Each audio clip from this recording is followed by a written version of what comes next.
everyone, and welcome to a new video where we dive once again into the animal world. Today, we're not only going to learn about dinosaurs, but also other types of animals. That's why I brought the Animal Encyclopedia. Inside, we have information about birds, mammals, insects, and fish. As you can see on these pages, for example, we're looking at some photos of an eagle in the wild. The eagle is known for having feathers on its head. I like it because the photos are very beautiful, so let's open our box to see everything that's hidden inside.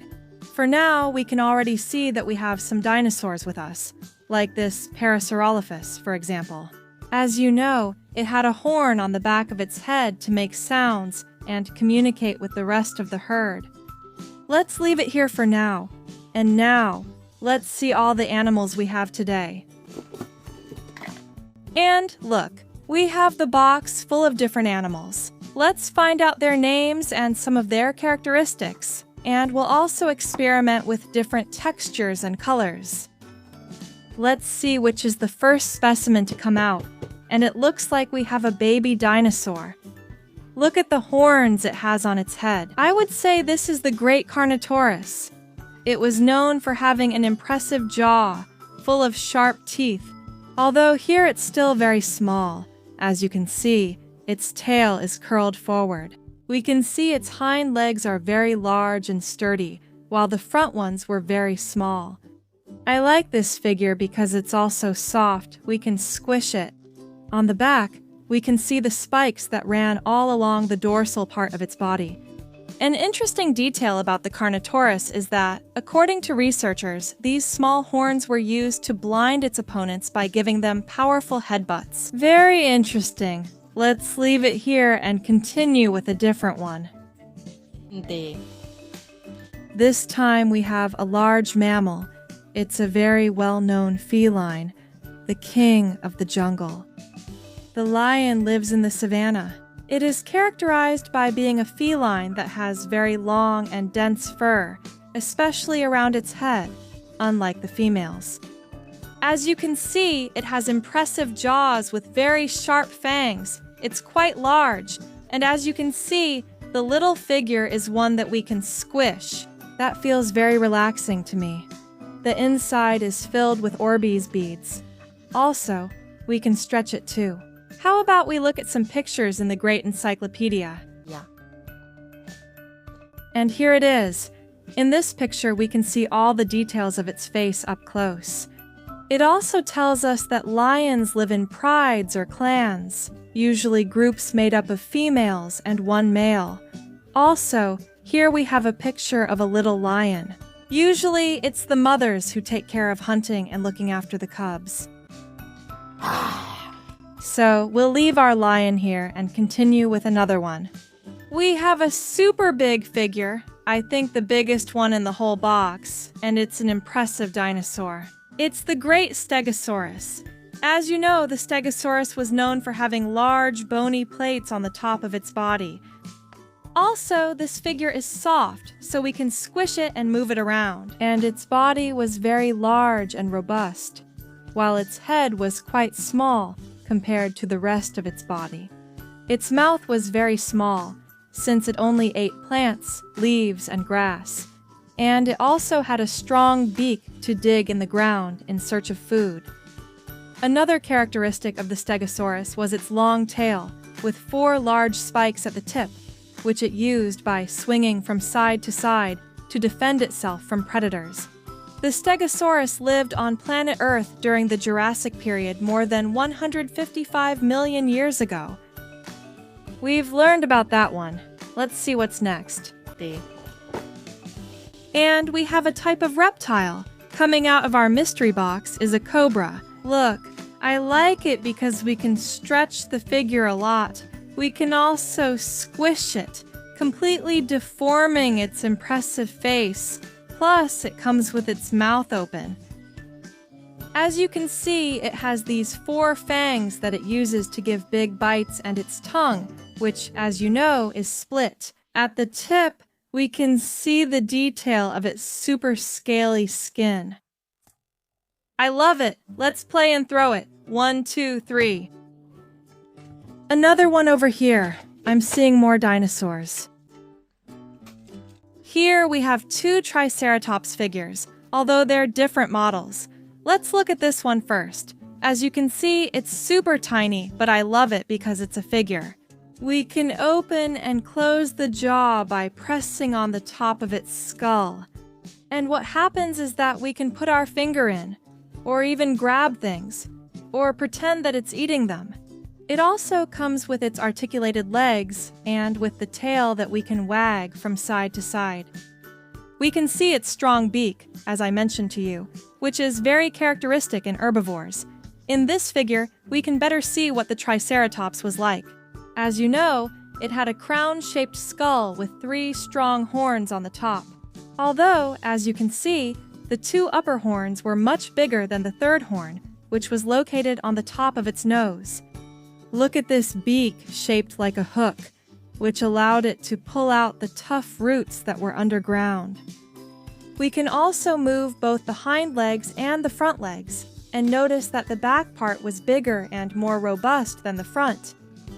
It lived on planet Earth during the Cretaceous period, 65 million years ago.